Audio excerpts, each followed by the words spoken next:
All right, today we're going to talk about an important paper 3 subject for the IB history exam, and that's the diplomatic role of the United States during World War II. We're going to run through a number of the major international conferences that were held throughout the war, starting in December of 1941 with what was known as the Arcadia or the Washington Conference. This is President Roosevelt and British Prime Minister Winston Churchill meeting not long after the United States entered the war. And this is all about cooperation between these two allies. Each side will agree to joint military operations under one unified command. They agree to a Europe First strategy between these two allies. And they issue what's known as a Declaration of United Nations, where they will stay in the war until the war is won, that neither side will back out and sign a separate peace with Germany or Japan. The Soviet Union is not included in this meeting. Remember, this is when the Soviet Union is facing that full force of the German invasion. They aren't agreeing on everything, though. President Roosevelt, for example, sees the continuing British Empire as problematic, and the United States is going to propose a second front in France, but Winston Churchill is very reluctant to do so. So ultimately, North Africa will be decided to be the first step. Which brings us to our next major international meeting, the Casablanca Conference. This is in North Africa, so obviously that invasion of North Africa, Operation Torch, has now taken place. This is in January of 1943. We've got Roosevelt again and Churchill. Stalin is invited, but he's dealing with the siege of Stalingrad at this point, so he's not going to show. Germans and Italians are in retreat in North Africa, and this conference is to decide the next step. Roosevelt again is going to push Churchill to agree to open that second front in France, and that's going to come in the following year in 1944. The invasion of Sicily is agreed upon here, and also the beginning of joint bombing operations from England against Germany will start. In May of 1943, we see the second Washington Conference. President Roosevelt and British Foreign Secretary Anthony Eden will be meeting here, where they discuss post-war plans regarding what's going to happen with Poland and Germany. These will be hammered out more in later meetings. Also, an agreement to now invade mainland Italy. Once Italy is defeated, France is next on the table, and that invasion is scheduled for the following year, May of 1944. In August of 43, we've got a meeting up north in Canada. This is featuring President Roosevelt, Winston Churchill, and Mackenzie King, the Prime Minister of Canada. The Italian campaign was going slower than expected, and this was delaying the planning for a second front. The United States strategy in the Pacific is discussed here, where more emphasis from the United States will be put on the Japan campaign. And this begins the American island hopping campaign to get closer and closer to Japan for bombing of mainland Japan. The United States and Britain will also agree to start aiding the partisans in the Balkans. Now, these are largely communists fighting against Nazis in Yugoslavia, or what is Yugoslavia at this point, rather than any kind of wider attack that the British wanted. Here's Churchill again angling to not have that invasion of France. But the planning for Operation Overlord will continue.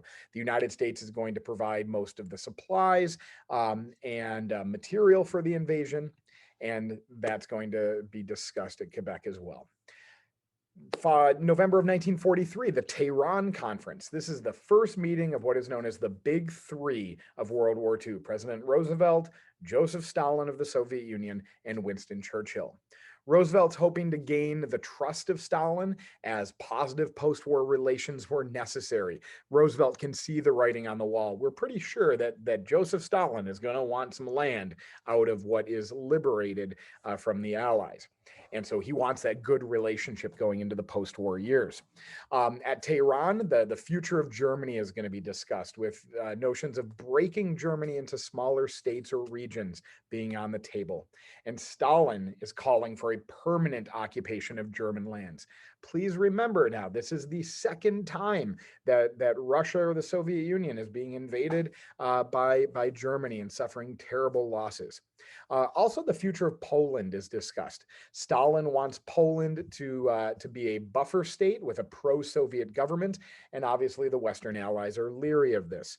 And it is discussed to take the borders of Poland and shift them to the west, and that could possibly provide some of the security that Joseph Stalin was looking for.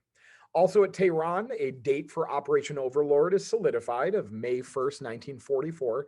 Dwight David Eisenhower is made the commander of those unified forces, the supreme Allied commander in Europe.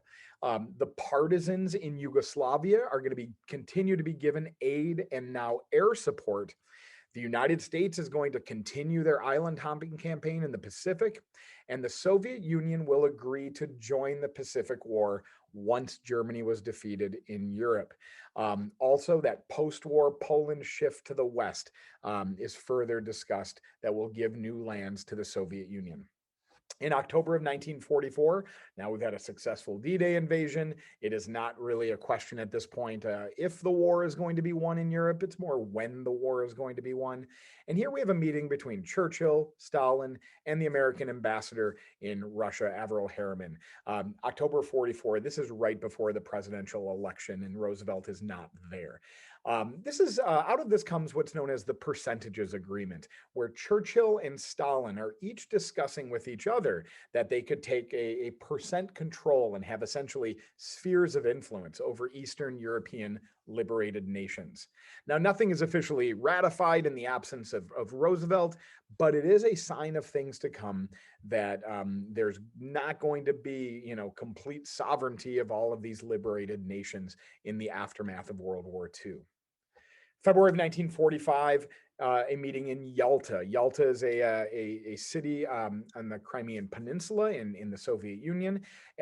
This is another meeting of the Big Three, and there are going to be a number of agreements that will be reached here.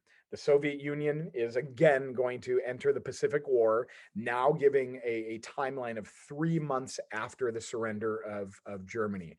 Now, they don't know this at this point, but the surrender of Germany is going to come on May 8th. Victory in Europe Day is on May 8th. So that gives us a calendar date of August 8th to expect the Soviets to enter the war in the Pacific.